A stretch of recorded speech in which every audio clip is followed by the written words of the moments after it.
नमस्कार दोस्तों। क्या हम लोगों का भविष्य अब देश के उद्योगपतियों के हाथ में है? क्या हम लोगों का भविष्य उन दलाल मीडिया के हाथ में है? वो टीवी चैनल जो किसी न किसी उद्योगपति का है, खरीदा हुआ है, उनका अपना निजी संपत्ति है और देश में नफरत फैला रहे हैं। उसमें बैठे हुए पत्रकार क्या किस तरह की भाषा बोल रहे हैं, कैसे कैसे नफरत फैला रहे हैं। मुझे लगता है कि हमारा प्रधानमंत्री उद्योगपतियों के चंगुल में है। मोदी जी ऐसे नहीं थे। मोदी जी के पुराने भाषणों को देखने से तो नहीं लगता कि ऐसे थे। मोहन भागवत जी कहते हैं कि देश में आपसी भाईचारा होना चाहिए, लेकिन ये लोग कहाँ चले गए? इतना इतना चंगुल में कैसे फंस गए कि बोल भी नहीं पा रहे हैं। आज देश में जो चल रहा है उस पर किसी की आवाज, मोदी जी कुछ नहीं बोल रहे हैं, मोहन भागवत जी कुछ नहीं बोल रहे हैं। इसका मतलब कि उद्योगपतियों ने हमारे देश पे कब्जा कर लिया है। वरना ये किसी भी टीवी चैनल की इतनी हिम्मत नहीं थी कि इतना खुलेआम नफरत फैलाएगा। अब देखो किस तरह से तिहारी, चिप वाली आंटी, BND, गुल्लू, तरह तरह के नाम दिया हुआ आप लोगों ने, भाईजान, अलग अलग लोगों का नाम दिया हुआ है ना। और ये लोग क्या कर रहे हैं चैनल पे, टीवी चैनल पे, किस तरह की भाषा कर रहे हैं? क्या ये पत्रकारिता है? खुद सुन लीजिए। 2000 रुपए के हर एक नोट पर NGC यानी नैनो GPS टेक्नोलॉजी लगा हुआ होगा। 2000 के नोट में चिप लगाया था, कैसे गुमराह किया गया था। ये उदाहरण, एक छोटा सा उदाहरण है, इससे भी आप ले सकते हैं कि ये क्या है। ज्ञान कुछ नहीं है, लोगों को गुमराह किया गया। थोड़ी देर के लिए मैं भी सोच में पड़ गया था। मैं इंजीनियर, टेक्नोलॉजी का मास्टर हूं। मैं एक एक चीज जानता हूं। बहुत देर तक सोचते रहे क्या बोल रहा है, कैसे हो सकता है। ऐसा कौन सा सोलर पैनल लगा दिया 2000 के नोट में जिससे उसको पावर मिलने लगी? अब बिना पावर के कोई भी सिग्नल नहीं जाता, पावर की रिक्वायरमेंट होगी। तो इस तरह के अज्ञानी, मूर्ख या जानबूझ के करने वाले पत्रकार, ये हमारी भविष्य सुधारेंगे और ये हमारा भविष्य बनाएंगे और ये हमारा भविष्य तय करेंगे। ये सब हमारे भविष्य के साथ खिलवाड़ कर रहे हैं। चाहे गुल्लू हो, रात दिन, आप जिसको कौआ कहते हो, वो कौआ को देखो किस तरह से शुरू होता है। उसको शुरुआत ही हिंदू मुस्लिम से होता है, नफरत फैलाता है। आज एक बिस्खोपरा आया है, बिस्खोपरा कह रहा है कि मुगलों ने हमारी मंदिर तोड़ दिया, हमारे इतने मंदिरों को तोड़ दिया, तो हम क्यों ना नफरत करें मुस्लिमों से।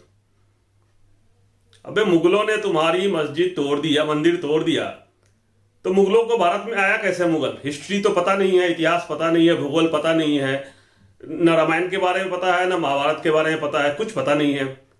रामायण में भरत जी को भेज देते हो मिलने के लिए रावण से, उधर चाणक्य को मिला देते हो, चंद्रगुप्त को मिला देते हो सिकंदर से, तो मालूम तो कुछ है नहीं। न तुम्हें मालूम है ना तुम्हारे आका को मालूम है। पहले इतिहास में जाओ पीछे कि मोहम्मद गोरी और गजनी को भारत पे आया कैसे? वो अहमदाबाद के रास्ते, गुजरात के रास्ते घुसा था ना अंदर भारत में, और सोमनाथ पे 18 बार चढ़ाई किया। कैसे किया? इतनी हिम्मत तो किसी राजा की नहीं होती है, किसी भी लुटेरा को नहीं कि 18 बार आके सोमनाथ के मंदिर पे चढ़ाई करे और लूटे। तो इतिहास पता होगा कि जयचंद को पृथ्वीराज चौहान से दुश्मनी थी। और जयचंद कौन था? जयचंद के वंशजों से पूछो कि मुगलों ने क्यों तोड़ा। जयचंद साथ मिलके और पृथ्वीराज चौहान को हराया था, और बाद में जयचंद को मारा भी गया। तो जयचंद की गलती से मुगल आए और जयचंद हमेशा मुगलों का साथ दिया। उसके बाद जितने भी राजा मुगल थे उसमें बहुत सारे कमांडर हिंदू थे, फौज में हिंदू, और मुगलों के साथ लूटते रहे। एक राजा को दूसरे राजा से दोस्ती नहीं थी, बनती नहीं थी, दुश्मनी थी। किसी न किसी राजा ने एक दूसरे को हराया हुआ था, जिसके कारण बदला लेने के लिए ये राजा मुगलों के साथ मिलकर देश को लूटते रहे, मंदिर तोड़वाते रहे। खिलजी के बारे में तुम्हें पता ही नहीं है। सबसे ज्यादा नुकसान खिलजी ने किया, तो खिलजी को तो दिल्ली के दरबार में घुसने नहीं दिया गया था। दिल्ली का जो सल्तनत का जो चीफ था, उन्होंने तो उसको घुसने नहीं दिया था। ये फिर बंगाल के नवाब के साथ मिलके और वहां जाके कमांडर बना वहां पे, और फिर वहां से आतंक मचाया, और वहीं से उसने जाके बख्तियारपुर का, हमारा नालंदा का खंडर को जलाया था। तो कोई ने कोई साथ दिया उसको। सबसे लेटेस्ट भी चले जाओ, मानसिंह की बात आता हूं। राजा मानसिंह, राजा मानसिंह, ये जोधाबाई की शादी अकबर से कैसे हो गया? ये क्या था? आप उनसे पूछो कि कैसे शादी हुई। वो कमांडिंग जनरल, चीफ जनरल, मतलब पूरे भारत का हेड था मानसिंह, अकबर का। और अकबर की तरफ से सेना लेके युद्ध करने जाते थे। किससे? हिंदू राजाओं से। और फिर उसमें मंदिरों का नुकसान होता था, सब कुछ का नुकसान होता था, संपत्ति लूटी जाती थी। तो मुगलों को साथ देने वाले मानसिंह भी थे। मानसिंह अकबर के साथ मिलकर महाराणा प्रताप के साथ भी युद्ध किया। वो महाराणा प्रताप जो अकेला लड़ते रहे, उनको कोई साथ देने वाला नहीं था।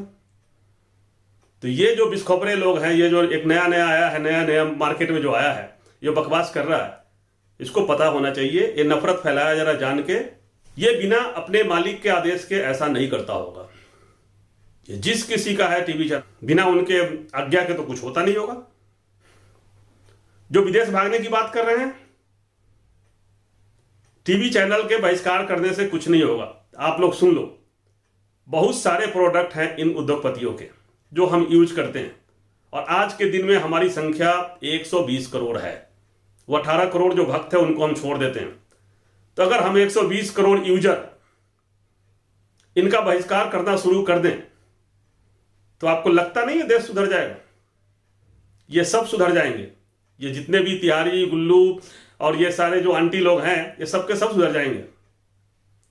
किसी की हिम्मत नहीं है बकवास करने की, ये ध्यान रखिएगा। आप सब मेरी बातों को सोचना, ध्यान देना। बहुत गुस्से में हूं देख के कि क्या चल रहा है देश में। नफरत फैलाया जा रहा है, मुस्लिमों को उकसाया जा रहा है। वो चाह रहे हैं कि 8 साल से मुस्लिम उकसा क्यों नहीं? इतने सारा अत्याचार किए, मुस्लिम की तरफ से कोई आक्रमण ही नहीं हो रहा है, और मुस्लिम है कि बर्दाश्त किए जा रहे हैं और करेंगे। उनको सहन शक्ति बहुत ज्यादा है, वो जानते हैं कि हम अगर थोड़ा सा भी करेंगे उसका रिएक्शन बहुत बड़ा होगा। तो इसलिए बेचारे शांति से सब कुछ सह रहे हैं। लेकिन ये बात इनको और परेशानी हो रही है, चुभ रही है कि ये उबल क्यों नहीं रहेंगे। ये उबलेंगे नहीं, तुम लोग खुद ही कलश कलश के खत्म हो जाओगे। ये भाईचारा जो बनी है ना, ये भाईचारा कभी खत्म नहीं होगी। देश का हिंदू, सिख सब मुस्लिम भाइयों के साथ खड़ा है और खड़ा रहेगा। ये हमारा हिंदुस्तान ऐसे नहीं बना है। अब मोहन भागवत जी हमारे जो है, उन्होंने भी कहा है कि डीएनए सबका एक है। तो डीएनए एक है तो हम सब डीएनए एक है, वो एक होगा। हिंदू, मुस्लिम, सिख, ईसाई आपस में और एक रहेंगे। इन मीडिया चैनलों को सबक सिखाने की जरूरत है भाइयों। ज्यादा से ज्यादा लोगों को इस वीडियो को शेयर करें, चैनल सब्सक्राइब करें। जय हिंद, जय भारत।